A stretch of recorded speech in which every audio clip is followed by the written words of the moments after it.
Hey guys, and welcome back to the AC Milan Career Mode. In today's episode, we've got two massive games in the league, because if we lose today, the title race is potentially over. But if we win against Napoli, we're back in the title race, and if we can beat Roma as well, and that is asking a lot, beating these two teams, then we might as well be first at the end of this episode. We're currently third with a game in hand on Roma and 5 points behind Napoli. It's going to be tense, it's going to be exciting. I picked up some decent form over the past few weeks. I struggled a bit in the first half of the season, but since then we've done alright, apart from the Lazio games. Don't remind me of those because they were horrible, but we beat Inter 3-0, we beat Cagliari 2-0. I mean, it's looking decent, and then we eventually beat Lazio as well. I mean, I'm confident.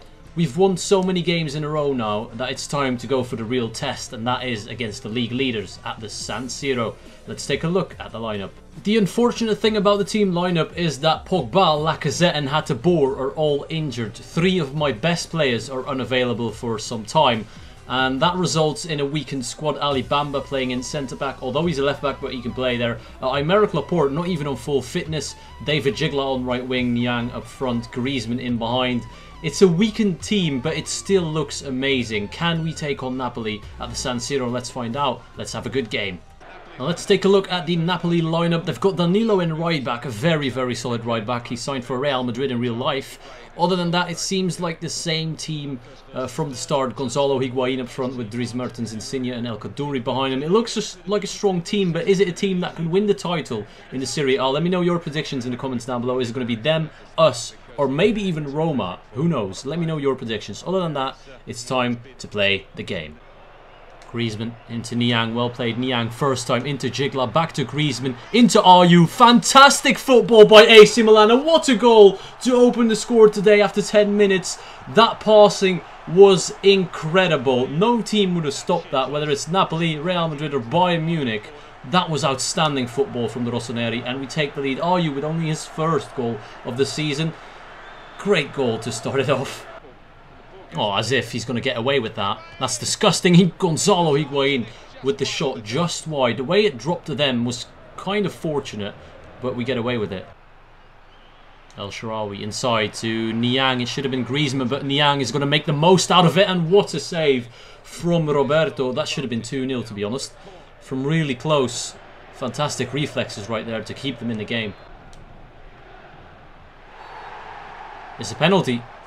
I didn't see what happened. The referee has given a penalty. Apparently Roberto made the foul. The cameras are focusing on him. I don't know what happened. I wasn't even speaking because the ball was cleared. He punches the ball away and he must have hit Gigla, but that's a soft penalty. I'm going to be really honest with you. I don't think that's a pen. And by Niang against Roberto, can he make it 2-0 early on? We're only 20 minutes gone and it's already 2-0 for AC Milan. Lovely turn by Gigla, and Griezmann in behind. And that's the kind of cam that I like, running forward with pace and cutting in behind defenders. Now he's going to find Ayew for 3-0. Oh my god! 25 minutes into the game and Napoli are being absolutely hammered, and it came out of nowhere. I expected this to be a tense game, a close game where the details would have made the difference, but it's not at all like that. AC Milan came out and absolutely dominated them in the first half hour. 3-0. Surely this is already a win. Oh, Gigla. Well done, skipping past one. Can he find Griezmann inside? Yes, he can. Antoine Griezmann sits down his defender. It's going to be 4-0. No, it's not.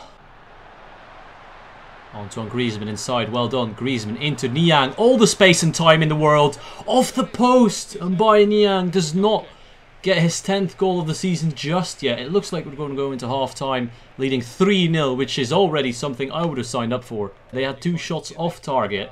Other than that, we have been dominant, and it looks like some of the players are tired. And Decilio injured. Don't tell me we're going to lose yet another player due to an injury. I won't be happy if that happens. I'm going to bring him off. Don't want to take the risk. Nicola Muru in right back, Yuri Tielemans in centre mid. It's just a case of holding out and not getting too many people injured, because the game is already over, let's face it. Oh, nice, well done. Jorginho with the shot. Good save. Sirigu, first time he's been called upon action, and he does well. Look at Niang. Look at Niang. Pure pace. Nothing but pace to get past the defenders. He's going to make it 4-0. Of course he is. And Mbaye Niang is not missing in the form he's in this season. Absolutely amazing. He scored more goals than Lacazette. And yes, Lacazette is injured. But even before the injury, Niang was my top scorer. And he shows again why. Brilliant finish. Oh, Carleon has made a fool out of my defence. And he makes it 4-1. Consolation goal for Napoli, and it's a bit cheap to give that one away. But then again, it was a good run by Carleon. Well done. Into Niang for 5-1. Tielemans, it's going to go in. Oh, what an idiot. He could have cleared it. He genuinely had the chance to clear it before it went in. Jorginho, what are you doing? Wow, 5-1. I think we've proven that Napoli aren't champions, well, league winners material at least. And that's the end of the game, 5-1.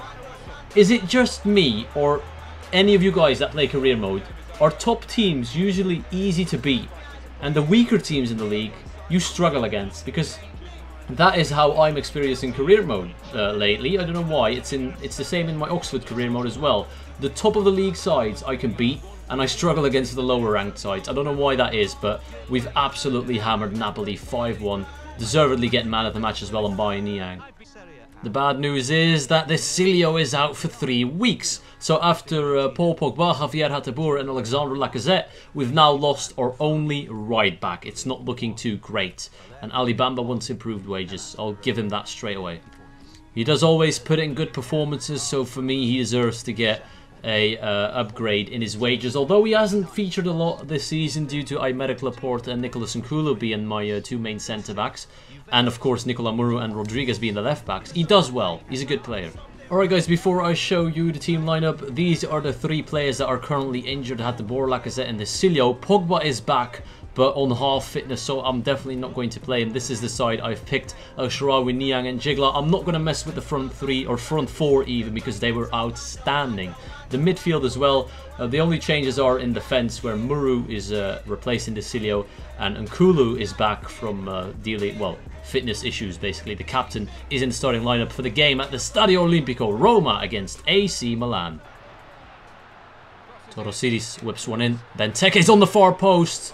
He wins the header, but does not get it on target, thankfully, because that was too close. Oh, it was actually a block from, I think that was Muru in right back defending really well, but they've got a corner now. This Sirigu, why did you not claim that? Christian Benteke opens the score. Second attempt on the header, and it worked, but Sirigu surely should have had that. I don't understand why he didn't just jump and get it. Keeper should always command this area and get that. Benteke is on 8 goals, chasing Mbaye Niang, of course, but you won't catch up, don't worry. Big kick from Sirigu into Niang. He's taken it down well. Mbaye Niang, can he get Sirigu the assist to make up for his foul that he made, or his mistake that he made? Mbaye Niang, oh, what a save by the keeper! That should have been 1-1. Mbaye Niang, unlucky not to score there, and that could have been Sirigu's make-up assist for the mistake he made earlier on, but the other goalkeeper is not having it. Aymeric Laporte! Oh, another save by the keeper. Oh, no. I can already tell he's going to be unbeatable. It's Kivrak in net. Let's try it again. This time, no Kivrak again. Safe hands. Antoine Griezmann inside. Jigla, come on, use that pace. Into Mbaye Niang. What can Niang do? He's turning inside. Back into Antoine Griezmann. Has to be a goal. There we go. This time Kivrak is not saving it. Antoine Griezmann makes it 1-1. Well-worked move again by AC Milan. I'm loving the passing combinations that the 4-3-3 offers me since I changed, because it feels a lot better to play in a 4-3-3 than my old formation. And we're back in the game, 1-1. Griezmann into Niang, well played. Niang has got a lot of defenders to take on. He's going to lay it back to Antoine Griezmann, who's waiting for El Shaarawy. Can we get across into Niang for front post? There it is! Oh, he's been taken out from behind, and it looks like an injury for the Roma defender more than anything. And it wasn't just any Roma defender, it was Daniele De Rossi, their captain, who got injured and now has been replaced by Raja Nainggolan. That could be a big blow for Roma and their team if they lose Daniele De Rossi for a long time. And meanwhile, we're still going no. That's the end of the first half, I'm thinking. Right guys, these are the halftime stats. As you can see, we've had more shots, they've had more possession, but Daniele De Rossi got injured, and I think that will play a big part in the second half because he was the one closing us down very fast, trying to stop attacks. And as you saw near the end of the first half, he stopped Niang from a free header. So without him, I think that's going to be the difference between a win for us and maybe a draw. Well played. Griezmann can run at a defence. He can take him on if he wants to. Antoine Griezmann, well done. Inside, Antoine. That's a penalty. Surely that's a penalty. No, it's not. And we've got another injury. This time it's Andre Ayew who's gone down. And this is not looking good. I mean, yeah, Paul Pogba is back and looks to recover. But if we're going to keep losing 2 players every game, we're going to have no squad left. So, unfortunately, Andre Ayew, one of my favourite players, has to come off. That's a massive blow. Gigla into Griezmann. One of the final chances of the game. Into Stefan El Shaarawy. 1-2 with Niang was the ID. But Niang is going for it. That's a penalty. Has to be. There we go. Niang wins the penalty in the 88th minute. Crucial time in the game. And maybe even the title race. This could be the moment that changes everything. We have to score. Tense moment. And by Niang stepping up. He can't let me down. He has to do the right thing. 90th minute. What can we do? And Mbaye Niang, he's chipping it. Oh, that's cheeky. That is so cheeky. Nobody saw it coming. Well, most of you probably saw it coming by the way he did his run up, because that's the way you can tell that they're gonna chip it. But the AI doesn't know that, of course. And Niang, with probably the best moment of his career, scoring a chip penalty in the most important game of the season so far. And that's it. That's the end of the game. AC Milan have stolen 3 points at the Stadio Olimpico. 1-2 win away from home against Roma. Massive result in the title race, because that now means probably we are the favourites now. We've beaten Napoli 4-1. We've beaten Roma, who were 3rd in the league, and it was well deserved as well. They may have had a bit more possession, but we dominated on chances. The good news is that Andre Ayew is only out for 9 days. I can live with that. It's not too bad. He's going to recover quickly and be back into the side for not the Udinese game, but the game after that, hopefully. Alright guys, that's where I'm going to end the episode. Fantastic episode. Lots of drama and tension, but most importantly 2 wins, and I was kind of hoping for that because now we're 2 points behind Napoli. We are back in the title race.